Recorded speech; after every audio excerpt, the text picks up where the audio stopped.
So where are you right now? You think you're in a globe spinning at 1,000 miles an hour. That globe is spinning around the sun at 60,000 plus miles an hour. That solar system is flying sideways through the galaxy at 500,000 miles an hour, and that galaxy is going through the rest of the universe at millions of miles an hour, and you feel nothing. That's Mark Sargent, articulate, charismatic, an all-around nice guy. He's nice to his mom. I don't deserve you. Okay, here we go. And she's really tolerant of his excesses. And I said, oh, Mark, what are you on to now? And Mark is also a really big critical thinker. In reality, you are actually in a giant planetarium / terrarium / soundstage / Hollywood backlot that is so big that you and everyone you know and everyone you've ever known never figured it out. This is The Purple Principle, a podcast about the perils of polarization. I'm Robert Pease. And I'm Emily Corsetti. And our featured guests today are not Flat Earth celebrity Mark Sargent and his good-natured mom. It's the two exceptional young filmmakers, director Daniel Clark and producer and editor Nick Andert. They feature Mark and several other engaging flat earthers in their totally worth watching documentary, Behind the Curve.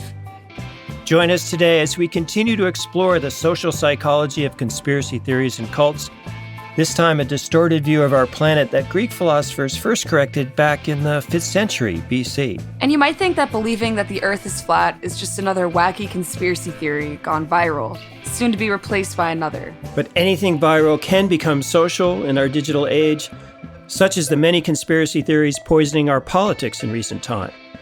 In the case of flat Earth thinking, that community has been growing steadily for years now, possibly decades. In fact, that's one of the great insights from Behind the Curve, how important that social dimension can be for believing just about anything. Even that a NASA-led conspiracy has the whole world falling for things like gravity. This documentary builds towards a social big bang, if you will, for the Flat Earthers, their first international conference with over 1,000 attendees. But let's kick off our interview with Daniel and Nick on the very origins of this project. How did they gain the trust of flat earthers to pull this off? A documentary on a group that's so wary of all those round earthers. Beginning with Nick Andert. I saw a thread online of people talking about flat earthers in their own life, and until that time, I had thought that flat earth was just a joke, like in the sense that no one actually believed it. People just pretended to troll people online or something. But there were so many people coming forward and saying like, oh, my brother's a flat earther, my coworker is, so on and so forth. And I was like, wait a minute, people actually like sincerely believe this for real? And I started looking into it and realizing that it was actually a shockingly large community online. And Daniel and I had been looking to do a movie together for some time. We've worked together a lot and we wanted to sort of break out on our own. And we thought this would be an amazing first topic to do for a documentary. And then we brought our colleague Caroline Clark in, and the three of us went from there. So we're wondering, was it difficult to get access to people like Mark and the other, let's call them protagonists? How did you describe the project to them, and what kind of a relationship did you have? Yeah, early on, it was very easy because we reached out to Mark first, and we told him that we were doing a documentary on the flat earth community and the movement itself. We never claimed to be flat earthers. We never pretended to be anything we weren't. And so he said, if you're willing to come up here, I'll talk to you and give you the time on camera. And so we did that. And then when we finished with him, we knew we wanted to pursue it further. And he offered to introduce us to different people in the community. So he was kind of a gatekeeper for us. And then everybody else kind of fell in from there. And every person we talked to opened a door to talk to more people. So as we went, people in the community started knowing who we were and what we were doing. They would see us on like their YouTube shows that they had. They would see us in the background filming, and they would talk about us for a second, and that kind of got the word out that we were making this. When you met Mark and, you know, you see what a nice guy is, he's kind to his mom, he's, you know, very generous seemingly with his time and his energy, did you have like kind of a eureka moment? Like, this is not what we expected. This is not what people will expect. Therefore, it makes for great material. In a way, yes. And Nick was the first to really watch the footage back, and because he was editing these scenes. And I was there in person, and I definitely felt like, talking to Mark was very easy. We got along very well. He was kind, as you say, like he's just a kind person in general across the board. But we knew he had a sense of humor, but his mom was definitely a surprise for us because we didn't really expect her to be part of it. And she was very much part of it. Yeah, well, it seems like she's a very good mom and she, humors him. She's not quite ready to go all the way, though. She's probably the only character, correct me if I'm wrong, who's kind of in the middle. She was definitely walking a fine line with Mark because she doesn't want to say anything against her son, but she doesn't love the fact that he's really known for flat Earth, and she was humoring him a bit, but also she felt it better to kind of give in to what he was saying rather than try to push him away for any reason. She felt that their relationship was more important than whether or not his beliefs were true, which is not the case for a lot of flat earthers. A lot of flat earthers push their family away, and there's just this conflict that ends up being disastrous to their personal lives. Yeah, or vice versa. The families will push the flat earthers away. Yeah. Yeah, and it's worth noting too that the one of the reasons that we were so drawn to flat earth as a story, besides just the obvious like this is wild, aspect of it, is the fact that it's such a great window into conspiratorial thinking that most people would be open to considering, in the sense of, if you talk about a lot of the conspiracies that are actually widespread, like let's say right now anti-vaxxers, like the anti-vax beliefs are extremely widespread in the US and even worldwide at this point. And if we attacked the topic of conspiratorial thinking from a belief system like that is very widespread, instantly so many people would shut down and refuse to consider the possibility that, they were wrong because it's part of their identity, just like we talk about in the film. But there are so few flat earthers compared to, other belief systems that are conspiratorial that 99.99% of people can agree, yes, the earth isn't flat. So that allows us to bypass the question of whether or not they're right entirely, because that's a foregone conclusion. And then we can just talk about the why in a much more objective way. And a lot of those same behaviors and underlying reasons that they've come to believe this are relevant across so many different other conspiratorial belief systems that it allows us to sort of get a backdoor into talking about that without pushing people away right up front. Well, I would imagine Mark would say that they're going to blow past the anti-vaxxer movement any day now. Probably would, yeah. The number of people who think the world is flat is growing. Thousands, if not millions of people. A lie is a lie, even if everybody believes it.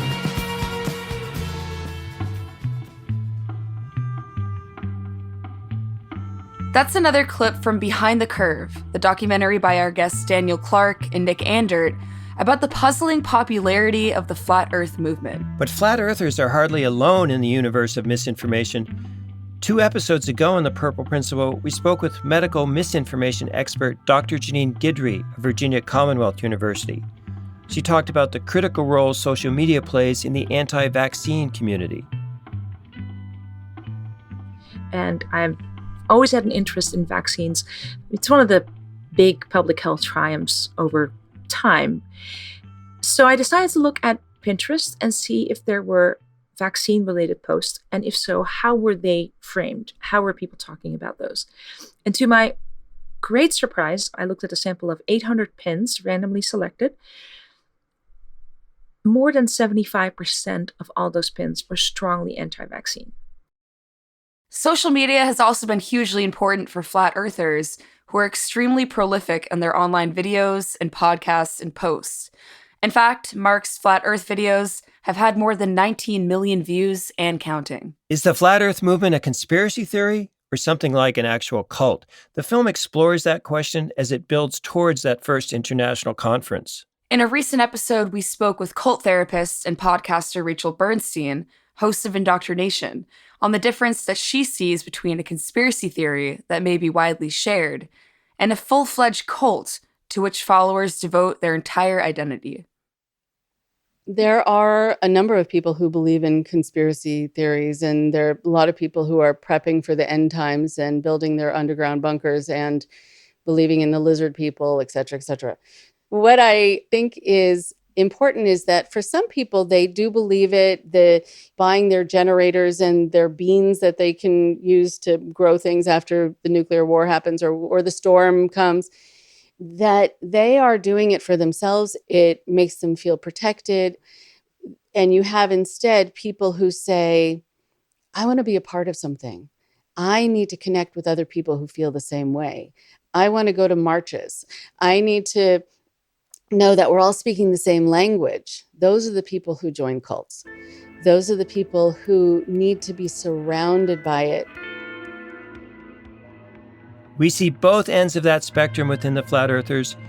Moments of individuals at home alone spending ginormous amounts of time debating, creating, and sharing flat earthery in everything from digital media to books and clocks and motorcycles. But we also see an all-important social dimension that develops online, but then moves offline to meetups in cities around the country. And then finally, the first big conference in North Carolina, which, of course, would be at a hotel with a huge spherical globe on its facade. I guess what goes around comes around. So we asked first Nick, then Daniel, whether most flat earthers seem unable to face the social and ego loss that would come from setting their beliefs aside. Or whether any flat earthers just seem to be playing along. You know, in an oblong kind of way. First, Nick Andert. I think it was a little bit to different extremes for different people, but I think there were seeds of doubt in a lot of people. Like, I would certainly say, like, somewhere deep down, I personally at least feel that, like, Mark has these seeds of doubt. But I think people watching it ignore the fact that it's extremely easy for people to lie to ourselves, to protect ourselves, basically, from hard truths. Or, you know, like we said, Mark would lose so much if he admitted this. So his entire mind becomes this sort of machine whose sole goal is finding a way to justify this. Yeah. At the conference, we found a few people who were there because they were curious. It wasn't like they were devotees to the Flat Earth movement, and that's not who the audience was entirely.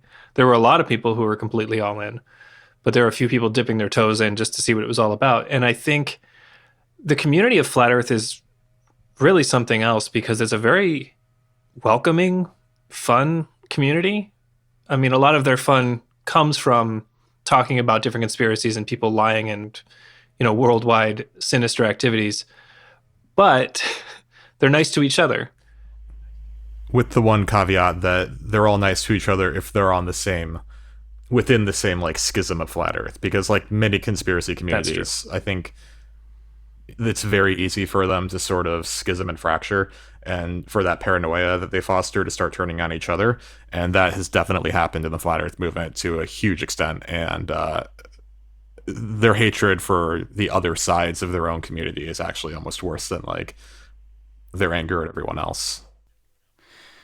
Speaking of that kind of attitude, we had a previous guest, Robert Elliott Smith, an expert on AI, as in artificial intelligence, and polarizing algorithms. And he spoke to the role of social media fueling this really big, disturbing trend of mistrusting science and experts generally. One of the reasons that I think populism and AI-mediated media fit together so well, because it basically says, don't trust the experts, trust the average of the common man. And I mean, look, I'm all for democracy. I'm all for people's votes to be counted. But one of the ways that we function as a society is by trusting people who have the time to do or know something we don't have the time to do. And if we don't have that kind of trust in other people, then we weaken our human abilities. And that's the situation I think we're in now. Did you see that kind of mistrust of any and all expertise at work with the Flat Earthers? Yeah, 100%. I'll start and then Nick can join in. But any expert, and you see this with a lot of different things, but with Flat Earth specifically, any expert was seen as having a stake in the Earth being a globe, or perpetuating, in their opinion, a lie that the Earth is a globe. So NASA, for instance, gets a budget to explore space, and to a flat earther, that budget is then being used to, I don't know, for whatever secret, covert, nefarious things, or to pay all the CGI artists to pretend it is.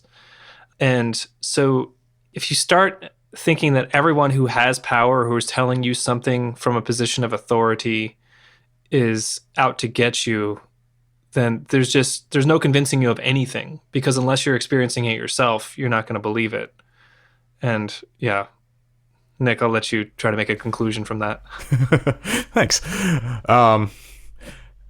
There's an open question about whether there's a rise of conspiratorial thinking right now, or whether we're just noticing it more because of the internet.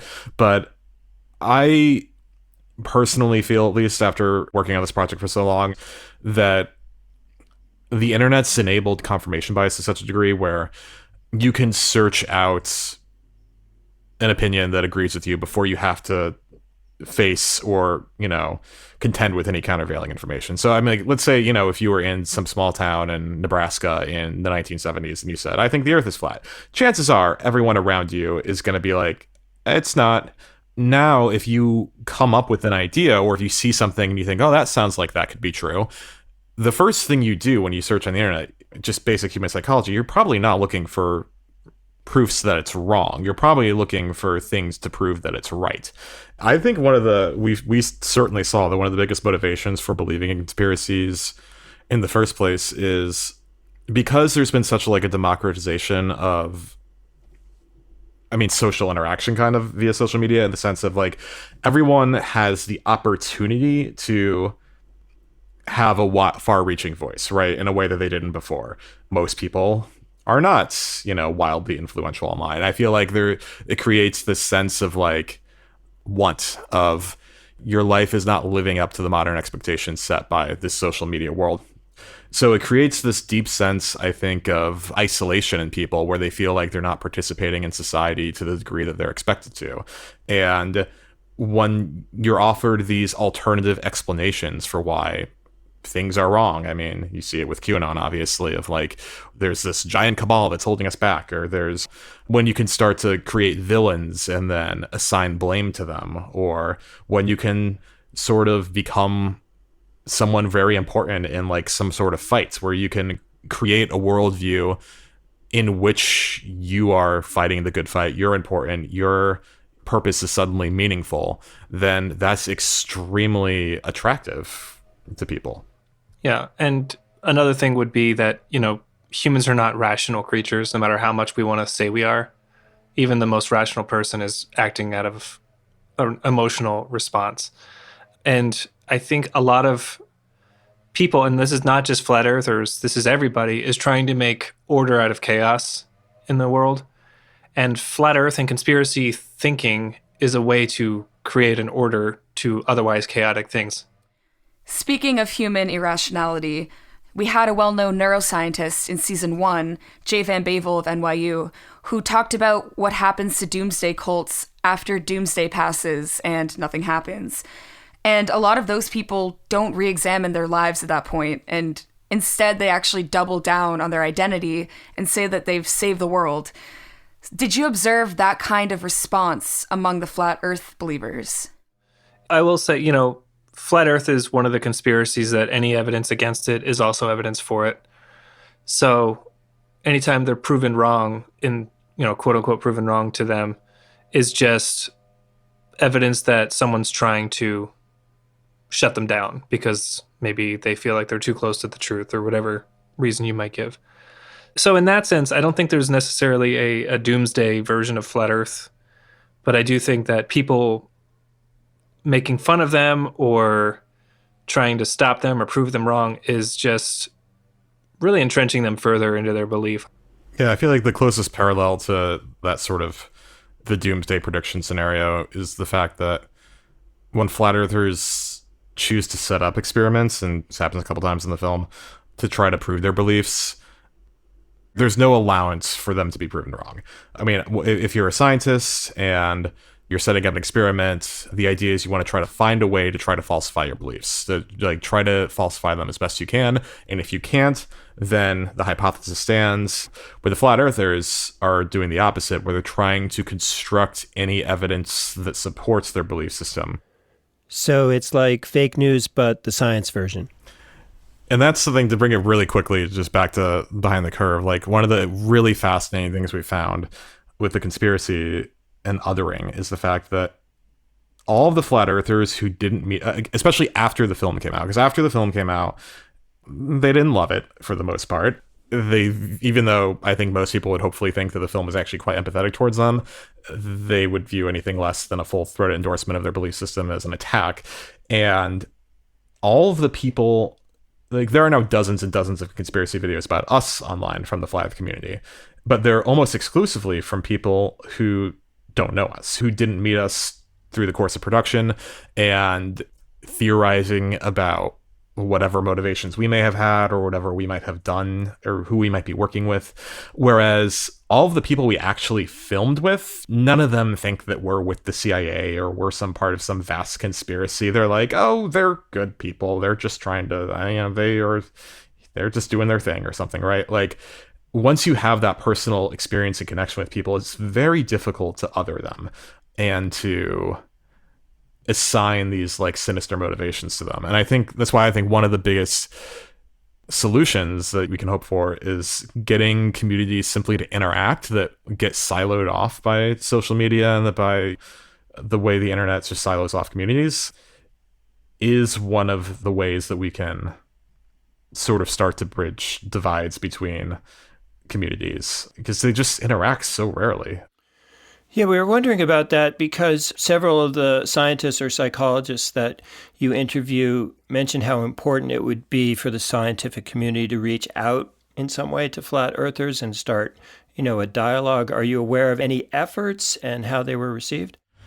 So Spiros Mikolakis, who was, I think he was the one who actually said that in the film, he afterwards had done 2 like sort of online group experiment things with some flat earthers, I think, or he basically wanted to like flat earther group calls with a lot of people and just answered questions and talked. And I think they were trying to design an experiment.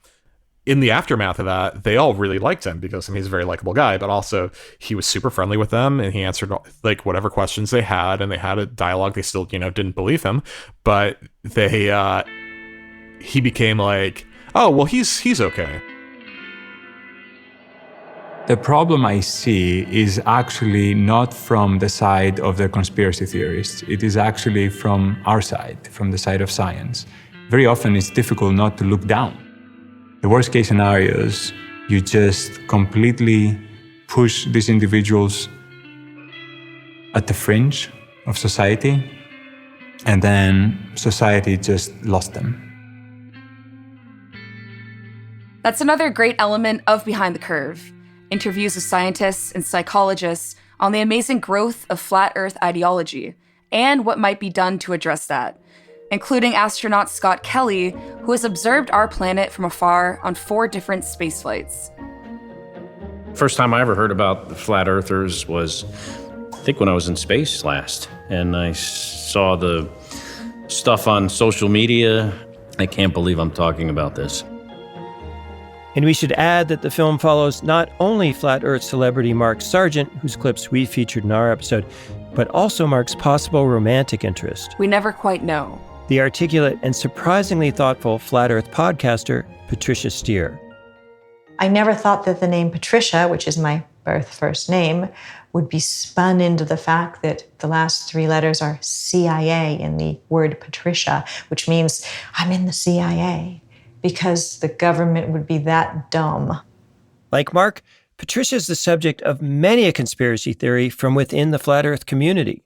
It started off with me being called a shill, as if I'm doing this for money. And then I was called a flat Earth honeypot, to bring men into flat Earth and then steer them the wrong way because my last name is Steer. But let's not give too much of the film away. Instead, we hope that you'll watch Behind the Curve and reflect on some of the less rational things you, or someone close to you, may have believed at some point, and the motivations behind those views, social or otherwise. That allows us to better see the fault lines of our nation's polarized politics. I'm sure most, maybe all of our Purple Principle listeners have a friend or family member wholly motivated by one political ideology or another, just as Mark is motivated by flat earthology, even when he's talking to his mom. So are there any scientists that are in flat Earth? No, and they can't be. Next time on The Purple Principle, we'll orbit away from conspiracy theories and cult mentalities contributing to hyperpartisanship and look for a way out. Our guest will be Dr. Peter Coleman, director of the Difficult Conversations Lab at Columbia University. He's the author of the new book entitled The Way Out: How to Overcome Toxic Polarization. Certainty is the collapse of complexity. When you believe without a doubt that they are all idiots, misinformed, and trying to harm our country, and you believe without a doubt that we are all victimized by their insanity, that's a problem, right? And that is ultimately often what our experience is of the other side. Things may get a little complex next episode, but in a good cause. We hope you'll join us then. Tell a friend about the podcast and our research-based newsletter, Purple Principle in Print. You can also connect with us through social media or at purpleprinciple.com, which are linked in our show notes. We'd also love for you to review us on Apple Podcasts. A Canuck named Chris thanked us for the insightful perspective. As a Canadian in the U.S., she says it's difficult to wrap her head around American politics. But Chris, it's not easy for us more purple, less tribal Americans either. Special thanks to our featured guests today, filmmakers Nick Andert and Daniel J. Clark, for allowing use of audio from Behind the Curve. The whole documentary is viewable on Netflix and highly recommended. This has been Robert Pease and Emily Crissetti for the Purple Principle team. Allison Byrne, producer. Kevin A. Klein, senior audio engineer. Emily Holloway, digital operations and outreach. Dom Scarlett, research associate. Our resident composer is Ryan Adair Rooney. The Purple Principle is a Fluent Knowledge production.